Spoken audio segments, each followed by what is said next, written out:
My name is Inka Cresswell. I'm a wildlife filmmaker, underwater photographer, and marine biologist. And my entire life revolves around our oceans. Throughout my career, I've had the opportunity to explore every type of marine ecosystem.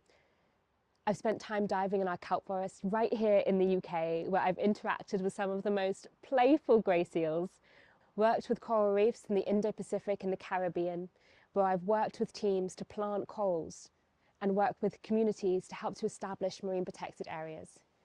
This is essential because it helps us to rebuild those vital ecosystems that not only protect our coastlines from storm erosion, but also support an incredible variety of marine life.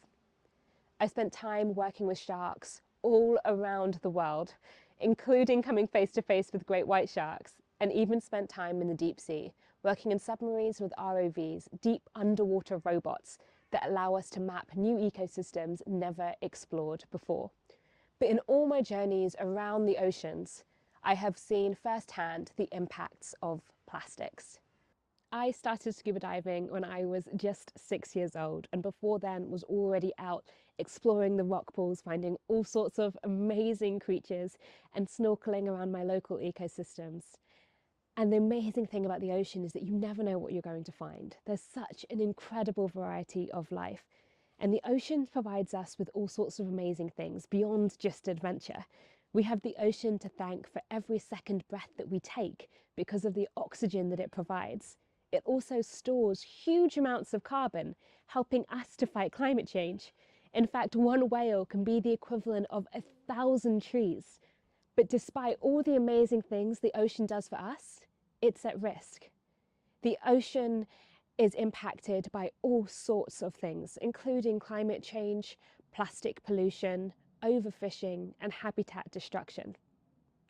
If we don't support the life in our oceans and keep our oceans healthy, they start providing us with the things that we need, including protecting our coastlines from storm erosion, providing protein for millions of people around the world, and creating a tourism industry that supports families across the globe.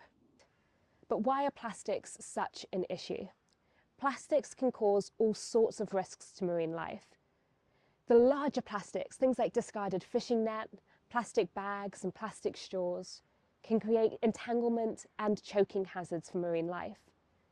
While whale watching, I've seen whales wrapped up in fishing line and had to call entanglement services to come and help set them free.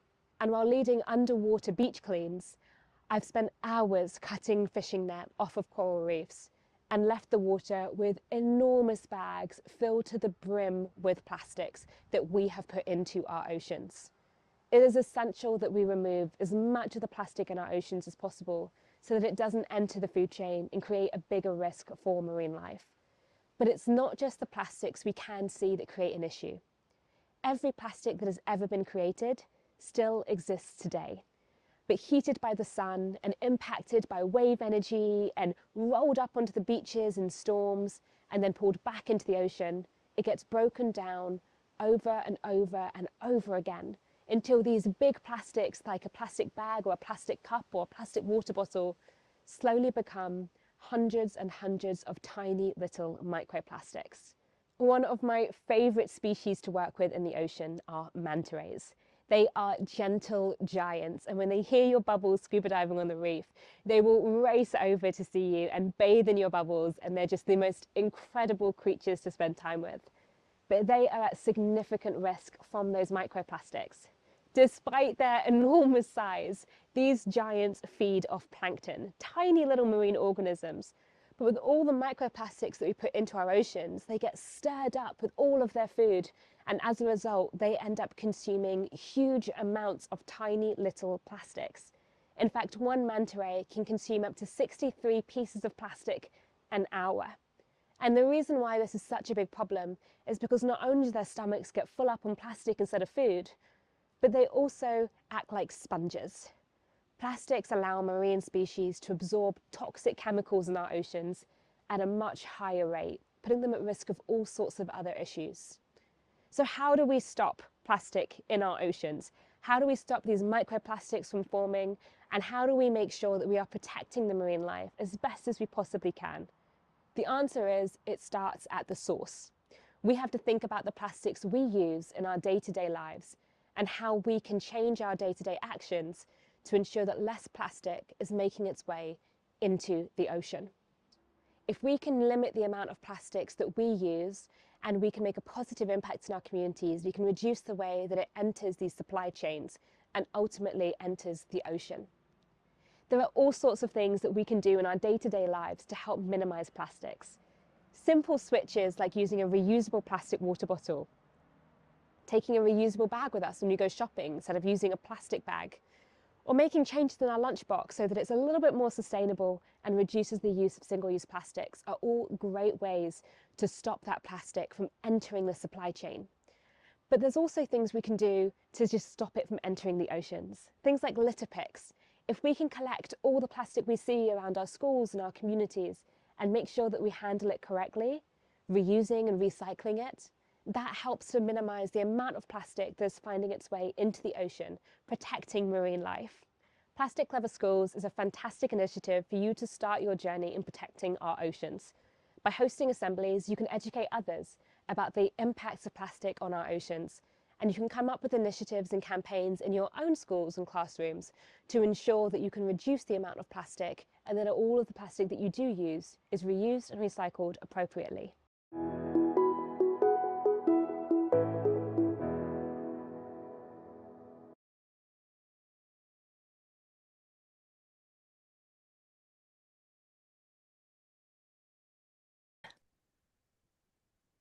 Hello everyone, I'm Sarah from Plastic Clever Schools, and I am so excited to be here with the incredible Inka Cresswell. Hi Inka.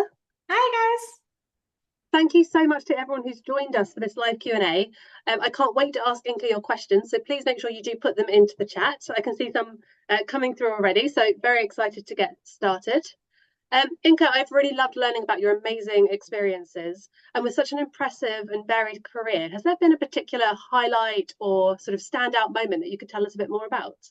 One of my absolute best moments in the ocean was when I was working in a place called Revillagigedo, which is a tiny series of seamounts and islands out in the middle of the Pacific Ocean. It takes about 2 days to get there by boat. And when you're on the surface, it doesn't really look like anything. You can just see a tiny little rock breaking above the waves. But when you're underwater, it's like you're standing at the bottom of an enormous mountain. And that's because it is the edge of an extinct volcanic crater. So this used to be one enormous volcano. And the amazing thing about the structure is it becomes a meeting point for all sorts of amazing marine life. So we get huge schools of hammerhead sharks and oceanic mantas with wingspans up to 8 meters wide, flying around this ancient volcano.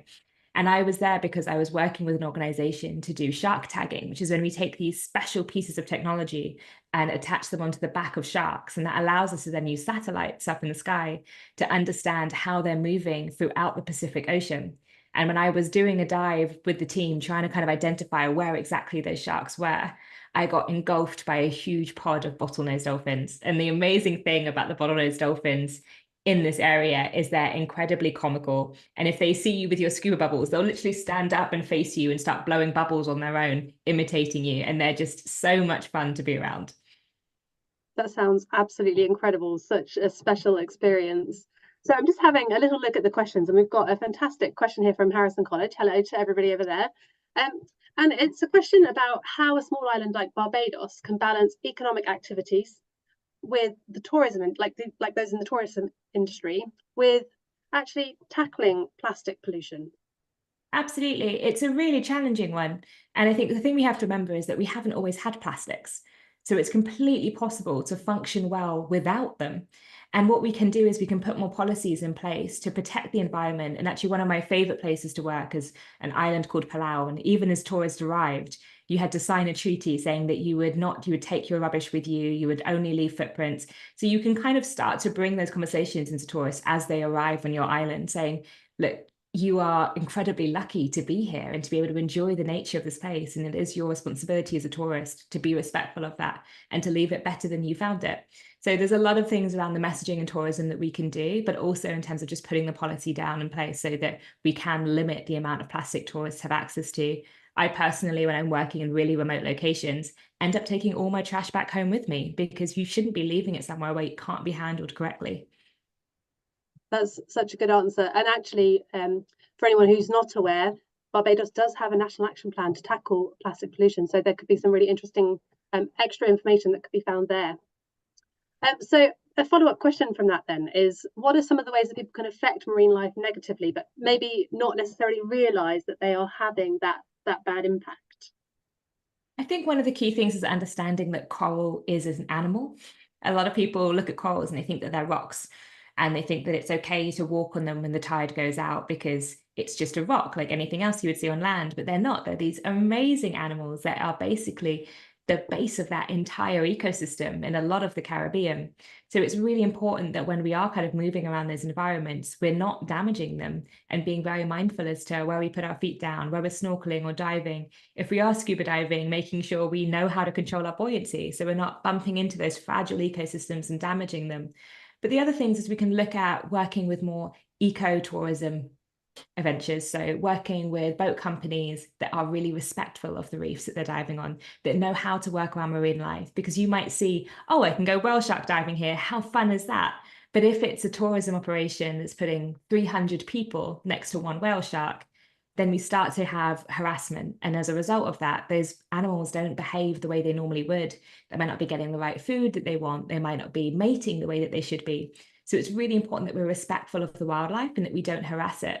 And that's where working with organizations that we know are respectful of marine life, that are doing things to conserve those environments, that are putting money into national parks is really essential. Brilliant, such helpful response. So just having a look, we've got so many questions coming in, it's fantastic. One question that's come up actually is whether you have a marine biology book that you could recommend. One of my favorite kids' books is a book called Mother of Sharks, which is written by a really good friend of mine, Melissa Marquez, who's a fantastic shark biologist. And she has this stunning picture book that tells you all about her journey into becoming a shark biologist. And she also has another series that's called Wild Survival Swimming with Sharks, which is for those of you who are a little bit older, it's more of a chapter book. And the amazing thing about those books is it talks very specifically about what I do, which is wildlife filmmaking combined with marine biology and conservation work.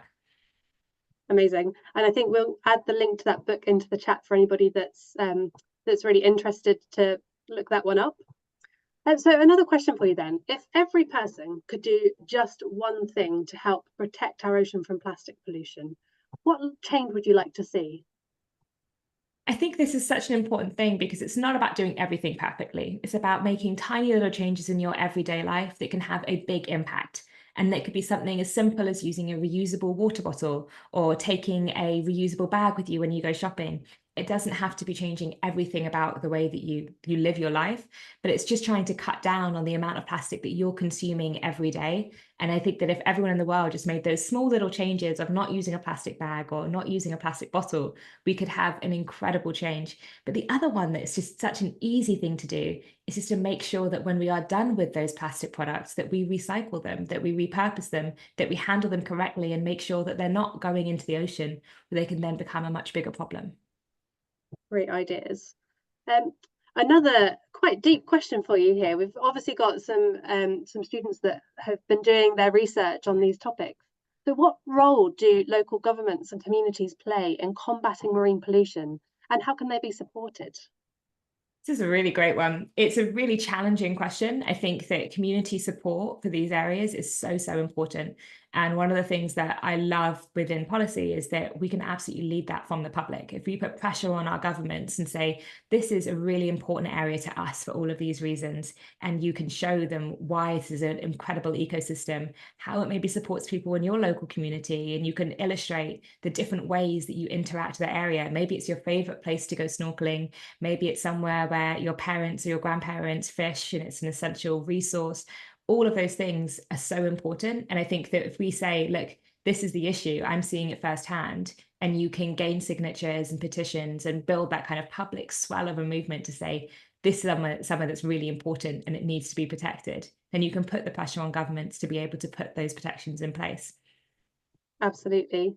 Now back to the ocean for this one. Have you ever found a shark's tooth? I've never found one, but I absolutely, actually, that's a lie. I have found one. Actually, I found a reef shark tooth when I was in Yap, and it was a tiny, tiny little shark tooth. So not like those really big ones that you sometimes see for sale, but a tiny little one that had fallen out on the sand. And I was very proud of myself. Amazing. Actually, we had a school, a UK school here with a question, which is Spalding St Paul's Primary. Hello to you. And they want to know, have you ever done any jobs other than marine biology? So the fun thing about my work is that I get to do stuff all outside of marine biology as well. So I studied marine biology, but I mainly work as a wildlife filmmaker. So I make documentaries all across the globe, filming all sorts of new behaviors and new science that's taking place in our oceans. But I also do a lot of writing and a lot of photography. So I do photojournalism for magazines, interviews, and then also presenting. So sometimes I'll end up doing things on TV or judging photography competitions. So I get to do all sorts of different roles, but all around ocean conservation. Amazing. And it's so incredible because so many people don't ever get the opportunity to see this incredible underwater world. So having the opportunity to see through the work that you do is just so wonderful and inspiring to other people, which is perfect lead into the next question of who inspires you? I'm inspired by so many different people. I think that I'm very lucky to surround myself by some incredible marine biologists and ocean advocates. Dr. Sylvia Rowell is someone who I've always been inspired by because she has her deepness and she's done some incredible work, especially in the deep sea. Dr. Andrea Marshall was someone who I idolized when I was younger and had the privilege of working with recently. She's known as the Queen of Manta Rays, and she has done incredible work for protecting a lot of the coastline over in Mozambique and basically implementing these hope spots and studying the manta rays there. She's one of the people that actually discovered that we have two species, the oceanic manta and the reef manta, and potentially even another manta ray species, which is just amazing. Wow. So we've got some more interesting questions here, and I think you sort of touched on your own experience in your film that I think will sort of come into this. And somebody's asking, what is the link between land-based activities and marine pollution in coastal areas? So what a lot of people don't understand is that the land and the ocean are incredibly connected. So the ocean is what regulates our climate. And our ocean's ability to kind of store immense amounts of heat is what allows us to have areas where we can farm certain foods, where we have rain. All of these things are really connected. But in addition to that, when we're farming on land and we use toxic chemicals to help our plants grow, those chemicals can then wash off the shore into the ocean. And then the ocean has things like a sudden boost in algae or a sudden boost in all of these other things that block out the sunlight, stopping our corals from growing. So it can have this amazing knock-on effect where we end up with dead zones in our ocean and things just can't survive because of the way that other things are growing out of control because of all of those toxins that we've put into our oceans. So it's really important that we regulate the way that we use these chemicals on land to ensure that we are protecting our oceans. And the fantastic thing about the ocean is that it provides us with natural solutions to it as well. So something like kelp can be used as an amazing fertilizer on land that then doesn't have those same negative impacts on our ocean. That's fascinating. I didn't know that about kelp. And I think it's such an interesting point because obviously wherever we are in the world, we don't necessarily need to be on the coast to be having an impact on the ocean. So all the waterways that we are close to and that connect us to the ocean and lead back there. So such an interesting question. Thank you for that one. Last question then. I think we're almost out of time, but I'm sure there's lots of people watching that are now feeling inspired for an ocean career. How did you get started and what advice would you share? So I got started by actually going to school and studying marine biology. That was my kind of initial step into doing this professionally. And what I loved about studying marine biology is I got to learn about all sorts of amazing animal behavior. But what I found is that while I found animal behavior fascinating, it was the threats that are facing our oceans that really concerned me. So I wanted to find a way that I could communicate them better. And that's why I then went and did a master's in wildlife filmmaking and eventually became an underwater documentary filmmaker. And I still work a lot with marine biologists around the world. In fact, my latest project, we're publishing 20 scientific papers off the back of making that series. So we get to still do lots of science work at the same time, which is really good fun. But for those of you just starting out, the most important thing to learn, I think, is storytelling. If there's somewhere that you care about, or if you've learned something new, how are you going to share that knowledge with other people so they can also care about it and love that ecosystem just as much? And this goes back to that question around how do we make a difference when it comes to government, is that if we can share our stories in a really effective way, we can get other people to feel that same passion for our oceans and care about these ecosystems as much as we do. And that can be hosting a talk for your friends and family about the thing that you've learned, or it could be picking up a camera phone and taking a video about your own local ecosystem and your favorite thing about a new species that you've seen. Or it could be something as simple as writing or making a poster in your school and sharing just how amazing this marine life is, and the simple changes that you or your classmates could be making in order to protect those places and those species just a little bit more.